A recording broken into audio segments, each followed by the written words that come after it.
À l'aéroport international Antonio Agostino Neto de Pointe-Noire, ils étaient des centaines venus réserver un accueil de taille à celui en qui ils ont mis tout leur espoir. Comme on a coutume de le dire, à situation exceptionnelle, moyen exceptionnel, la commission d'organisation de cette cérémonie d'arrivée de Jean-François Tshibinda Kwangu n'a pas fait les choses dans les détails. Groupe traditionnel pour la musique du terroir, animation juvénile pour démontrer la motivation de l'avenir de demain et bouquet de fleurs soigneusement emballés de façon traditionnelle dans des feuilles de banane, le tout embrassé par une jeune et sulfureuse congolaise arborant un divin sourire au bout des lèvres.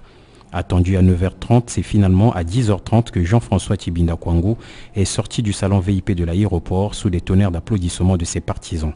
L'homme, le visage serein, chapeau feutre sur la tête, appuyé d'une femme, sa femme, au charisme d'une mère responsable, ont avant tout salué la délégation avant de prendre un bain de foule des plus complices, signe de l'attachement et de l'intérêt qu'il accorde à ses partisans. Ne faisant pas partie de ceux qui confondent les circonstances, Jean-François Tshibinda Kwangu, face à la presse, n'a pas fait de discours particulier, sauf promettre faire de son mieux pour sortir le peuple congolais de la souffrance dans laquelle il croupit depuis l'ère des temps. Redonner au peuple le goût de vivre dans un état où la balance de la justice penchera des deux côtés ont été les seules idées à tirer de son intervention.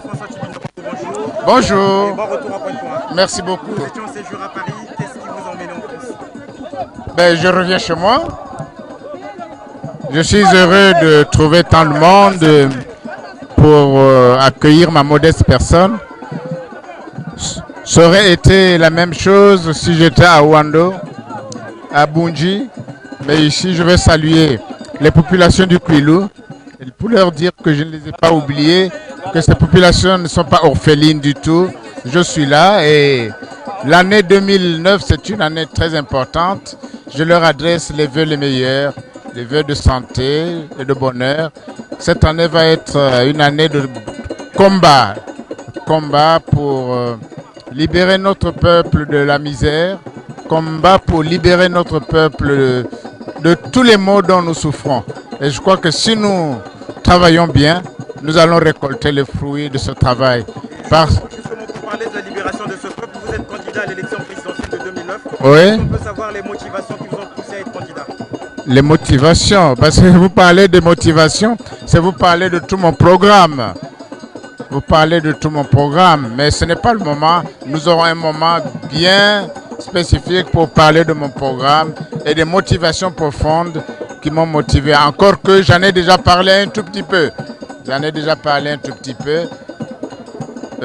La situation du pays et la Constitution me le permet. La Constitution qui pose les conditions pour un Congolais d'être candidat. J'ai rempli ces conditions. C'est déjà ça, mais au-delà de ça, je vais restaurer l'état de droit. Un état où tout le monde est soumis à la loi.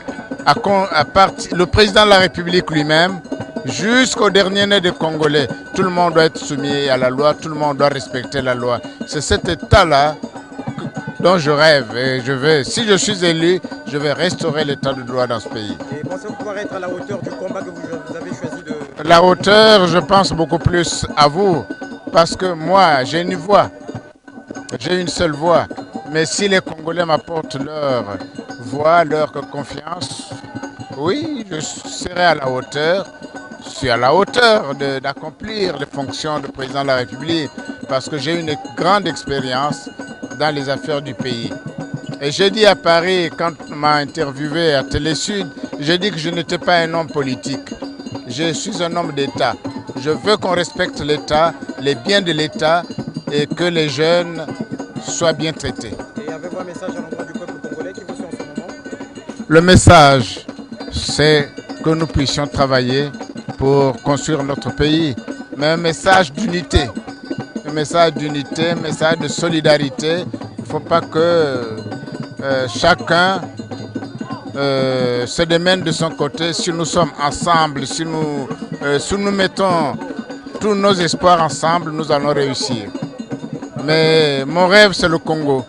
Si le Congo peut sortir la mauvaise passe d'aujourd'hui, ce serait un bonheur pour moi. Jean-François, vous êtes candidat dans les élections présidentielles il y a 2009. Est-ce qu'il y a candidat dans les élections?